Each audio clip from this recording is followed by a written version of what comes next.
प्रिय विद्यार्थियों, पूर्व में हम मराठा साम्राज्य पर चर्चा कर चुके हैं कि किस तरह से शिवाजी के नेतृत्व में मराठा शक्ति का उत्कर्ष हुआ। शिवाजी ने मुगलों के विरुद्ध जिस सैन्य अभियान की शुरुआत की, आने वाले समय में इनके उत्तराधिकारी संभाजी, राजाराम, ताराबाई, शाहू आदि ने इस अभियान को निरंतर जारी रखा।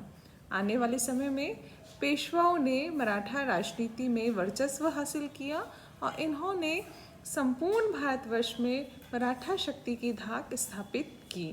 ऐसे में हम देखते हैं कि जब मुगल सत्ता भारत में कमज़ोर हुई, 1707 ईस्वी में औरंगजेब की मृत्यु के पश्चात शने शने मुगल साम्राज्य निर्बल होता गया और कठपुतली मुगल शासक के नेतृत्व में अब अनेक क्षेत्रीय शक्तियों का उदय होना शुरू हुआ।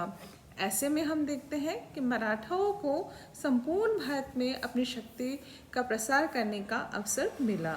मराठा लूटपाट करते थे, चौथ और सरदेश मुखी वसूल करते थे और इस लूटपाट के माध्यम से अपनी शक्ति का लगातार प्रसार कर रहे थे। 18वीं शताब्दी भारतीय राजनीति में एक ऐसे इतिहास के रूप में दर्ज की जाती है जिसमें केंद्रीय सत्ता मुगल सत्ता के निर्बलता का लाभ उठाकर अनेक क्षेत्रीय शक्तियों का अभ्युदय हुआ। दक्षिण भारत की यदि हम बात करें, हैदराबाद में निज़ाम, अवध के नवाब, मराठा, रुहेल, मंगश पठान और उत्तरी भारत में राजपूत, जाट, इन सभी को अपनी शक्ति का प्रसार करने का अवसर मिला। ये सभी शक्तियाँ एकजुट होकर, संगठित होकर कार्य नहीं कर रही थी, सभी एक दूसरे के विरुद्ध सैन्य अभियानों में लगे हुए थे। ऐसे में जब केंद्रीय शक्ति मुगल सत्ता कमज़ोर हो गई और कठपुतली मुगल शासक सिंहासन पर बैठने लगे, तो ऐसे में हम देखते हैं कि निर्बल केंद्रीय सत्ता का लाभ उठाकर पश्चिमी शक्तियों को भारत पर आक्रमण करने का अवसर मिला।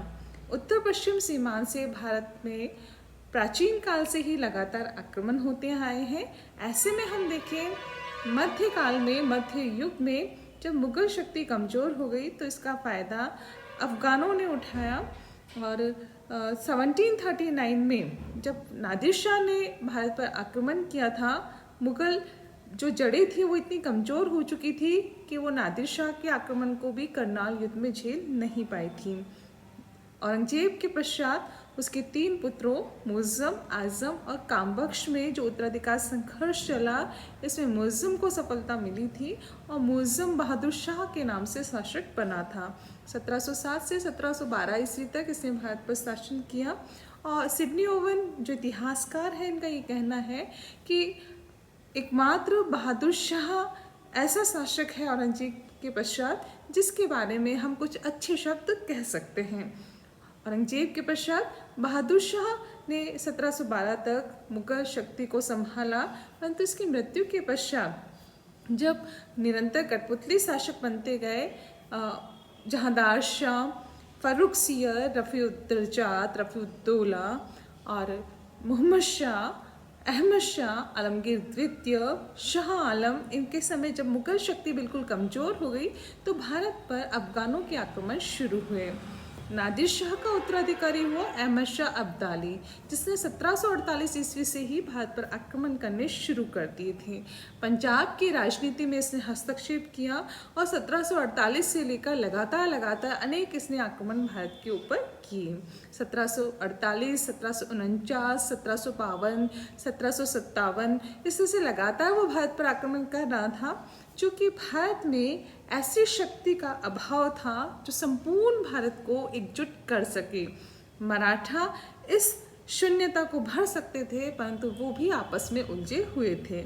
ऐसे में हम देखते हैं कि केंद्रीय सत्ता की निर्बलता का लाभ उठाकर और क्षेत्रीय शक्तियों के आपसी संघर्ष का लाभ उठाकर अहमद शाह अब्दाली को भारतीय राजनीति में हस्तक्षेप करने का अवसर मिला और उसने पंजाब की राजनीति में हस्तक्षेप करके अपने सैन्य अभियानों के माध्यम से यहाँ की शक्तियों को अपने अधीन करना शुरू किया। उसने रोहिल्ला सरदार नजीब खां को अपने पक्ष में कर लिया, मुगल सम्राट शाह आलम को अपने पक्ष में कर लिया। और 14 जनवरी 1761 ईस्वी में हम देखते हैं कि मराठों के साथ उनका संघर्ष आवश्यक हो गया था। दोनों शक्तियों के मध्य पानीपत के मैदान में जो तीसरा पानीपत का युद्ध हुआ, इस संघर्ष में हम देखते हैं कि मराठा शक्ति राजपूतों को, जाटों को, रोहिलों को, इन सबको अपने पक्ष में नहीं कर पाई। मराठा स्वयं भी विखंडित थे, एकजुट नहीं थे। ऐसे में हम देखते हैं कि जब सदाशिवराव भाऊ ने ये कहा कि वो विदेशी शक्ति को भारत से बाहर निकालना चाहते हैं, तो इससे मुसलमान भी कुछ नाराज हो गए थे। ऐसे में जब अब्दाली ने 14 जनवरी 1761 ईस्वी को पानीपत में मराठों के साथ संघर्ष किया, तो मराठों को उसने आसानी से पराजित कर दिया। पानीपत का ये तीसरा युद्ध भारतीय इतिहास में, भारतीय राजनीति में महत्वपूर्ण स्थान रखता है, क्योंकि इस युद्ध में सदाशिवराव भाऊ, विश्वासराव, तुकोजी सिंधिया, इब्राहिम गारदी जैसे योग्य मराठा सेना नायक युद्ध में काम आ गए। मराठा शक्ति कमजोर पड़ गई। ऐसा कहा जाता है कि इस युद्ध में हर मराठा परिवार से कोई ना कोई क्षति अवश्य हुई थी, अनेक महिलाएं विधवा हो गई।